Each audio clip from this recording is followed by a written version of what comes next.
नमस्कार। वास्तु सॉल्यूशन में डॉक्टर भूपेंद्र वास्तु शास्त्री आपका हार्दिक स्वागत करता है। आज अपन चर्चा करेंगे कि दिशाओं का विस्तार किस प्रकार होता है, या हमारे भवन की दिशा कौन सी है, या हम किस आधार पर ये माने कि हमारे भवन की दिशा का या विदिशा का है या उस दिशा का विस्तार, इसके ऊपर विस्तृत चर्चा करेंगे। चर्चा से पहले वास्तु में हम रोज उपस्थित होते हैं इस वास्तु की ज्ञान गंगा को आगे बढ़ाने के लिए। तो मेरे YouTube चैनल को सब्सक्राइब करें, लाइक करें, शेयर करें। इसके साथ ही आप कमेंट्स करें। कमेंट्स का जवाब मैं नेक्स्ट एपिसोड में आपको अवश्य देने की कोशिश करूंगा। जितने ज्यादा कमेंट्स एक सब्जेक्ट पे आएंगे उस सब्जेक्ट के रिगार्डिंग में आपसे चर्चा करूंगा।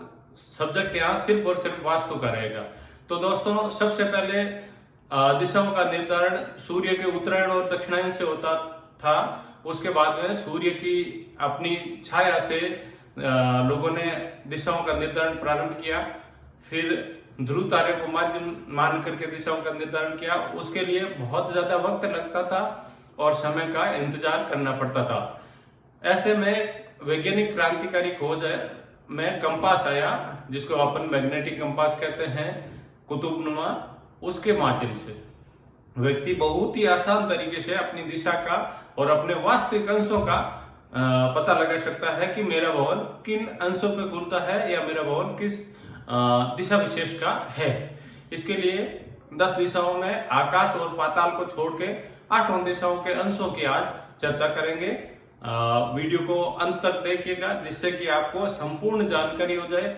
और कमेंट्स करके अपनी उपस्थिति जय माता दी के रूप में अवश्य दर्ज कराएं। तो मित्रों, सबसे पहली दिशा होती है, वो दिशा होती है उत्तर।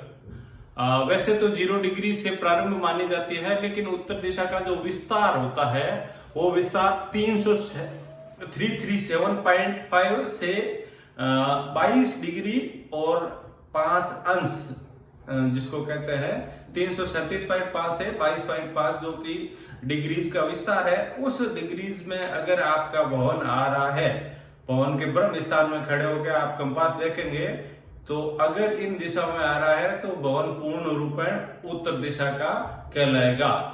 दूसरी दिशा है ईशान, जिसको कि नॉर्थ ईस्ट कहते हैं।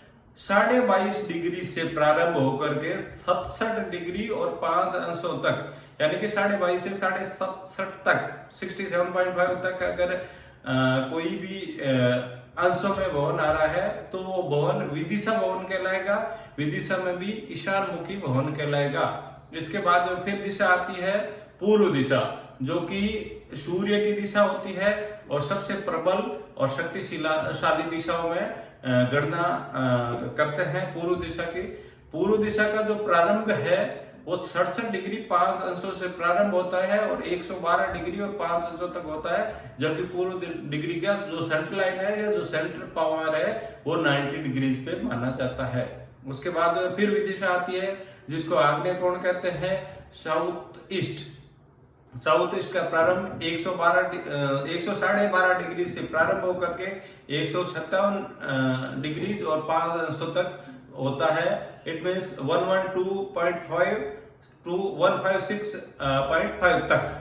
उसके बाद में फिर दिशा आती है, दक्षिण दिशा होती है, जो कि अपने आप में तेज तत्व और शौर्य की दिशा मानी जाती है। खास करके ये दिशा सैनिकों के लिए बहुत महत्वपूर्ण दिशा है। वर्तमान समय में डॉक्टरों के लिए भी ये दिशा बहुत ही महत्वपूर्ण रखती है। इस दिशा का जो आंशिक विस्तार है वो है 157 डिग्री 5 अंशों से प्रारंभ होकर के 202 डिग्री और 5 अंशों तक।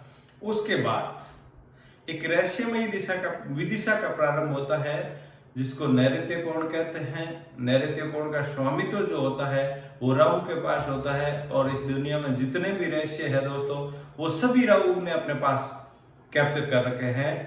तो नैऋत्य, जिसको साउथ वेस्ट कहते हैं, साउथ वेस्ट का आंशिक विस्तार है 202 डिग्री से 202.5 से प्रारंभ होकर के 247.5 डिग्री तक नैऋत्य, जो कि विदिशा होती है, उसका मान्य है। उसके बाद में पश्चिम दिशा आती है। पश्चिम दिशा का जो वास्तविक पावर्स है या जो वास्तविक अंश है वो 270 डिग्रीज पे सबसे ज्यादा पावर होता है, लेकिन पश्चिम दिशा का प्रारंभ 247.5 से प्रारंभ होकर 292.5 तक रहता है। और उसके बाद में चंद्रमा की जो प्रतिनिधित्व के या चंद्रमा के अधीन जो विदिशा आती है उसको वायव्य कहते हैं। वायव्य का मतलब फटाफट होता है, और वायव्य वायु तत्व के साथ साथ बहुत ही त्वरित गति से परिणाम देने वाली विदिशा कहलाती है। अगर किसी भवन का आंशिक 292.5 से लगा करके 337.5 डिग्री पर उसके भवन पर के आगे से सड़क गुजरती है तो भवन वायव्यमुखी कहलाएगा। दोस्तों 10 दिशाओं में 8 दिशाएं, जिसमें 4 दिशा और 4 विदिशा, इनका आज अपन ने चर्चा की थी आंशिक विस्तार। नेक्स्ट एपिसोड में पर्टिकुलर दिशा के बारे में पर्टिकुलर जानकारी आपको मिलती रहेगी।